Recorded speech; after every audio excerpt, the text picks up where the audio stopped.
ହଁ ଭାଇ ତମେ ନିଅ କିଛି ଟେନସନ୍ ନାହିଁ ଜାଳ ଯାହା ଜାଳୁଛ ଆମେ ଖାଲି ଶୁଖୁଆଟା ପୋଡ଼ି ଦଉ ଆଉ ସବୁ ନେଇଯିବ।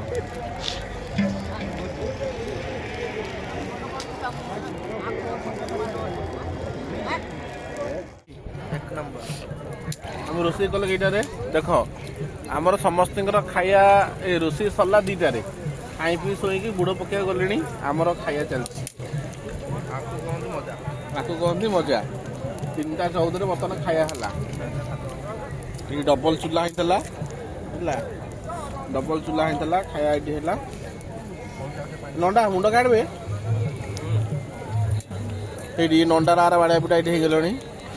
ଜନି ସିଂ କଣ ଜନି ସିଂ ଖାଇବା କେମିତି ହେଇଛି? ଭାତ ଆଉ ମହୁର ଏଇ ମୁନାର ଅଛି ଭାତ ଆଉ ମହୁର ସବୁ ଅଛି କିନ୍ତୁ କୋବି ନାହିଁ କୋବିର ନାଡ଼ କିଛି ପାଉନୁ ଖାଲି ଡାଲି ପାଉଛୁ ଆଉ କିଛି ନାହିଁ ଖାଲି ଡାଲି ଖାଲି କଣ୍ଟା ଖାଲି କଣ୍ଟା ମାଛ କଣ୍ଟା ଆଉ ଡାଲି ମିସ୍ତ୍ରୀ ଇଏ ଆମ ରୋଷେଇଆ ଖାଲି ଘାଣ୍ଟିଲା ଘାଣ୍ଟିଲା ଘାଣ୍ଟିଲା ଆଉ କିଛି ନଥିଲା।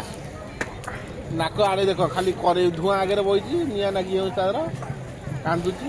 ଖାଇବା ପିଇବା ସରିଲା ଏବେ ଗହଳି ମଧ୍ୟରେ ବସିଲେ ଗହଳି ଆମ ଗହଳି ଦେଖ କେତେ ଲୋକ ଆସୁଛନ୍ତି। ଥଣ୍ଡା ବି ବହୁତ ହଉଛି ବି ସେମିତି ହଉଛି ଥଣ୍ଡା ବହୁତ ବି ସେମିତି ବହୁତ ଭିଡ଼। ଖାଇବା ପିଇବା ସରିଗଲା ଖାଇବା ପିଇବା ସରିକି ଆମେ ପରିକ୍ରମା ବୁଲିବା ପାଇଁ ଆଇଛୁ। ରାତି ହେଲାଣି ପାଖାପାଖି 3ଟା।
କି ଲୋକ ପ୍ରବଳ ଲୋକ ପ୍ରବଳ ଲୋକ।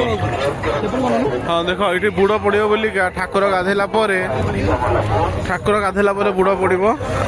ବୁଡ଼ ପକେଇବେ ବହୁତ ସାରା ଲୋକମାନେ ଅପେକ୍ଷା କରିଛନ୍ତି ଶହ ଶହ ହଜାର ହଜାର ଲୋକ ପୁରା ଯେପର୍ଯ୍ୟନ୍ତ ଦେଖାଯାଉଛି ସେ ପର୍ଯ୍ୟନ୍ତରୁ ପୁରା ଏପର୍ଯ୍ୟନ୍ତ